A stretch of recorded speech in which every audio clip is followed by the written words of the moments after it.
DIYs, this is how you mark a tile.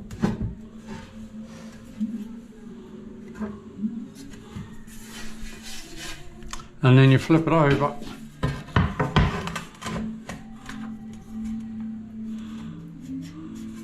And you mark it like that.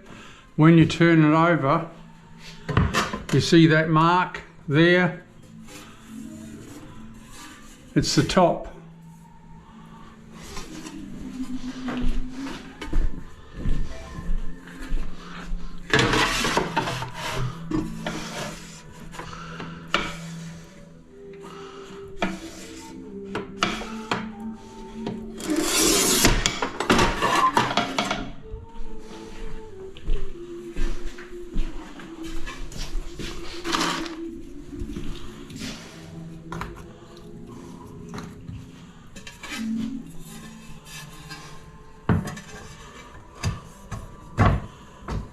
And there you have it.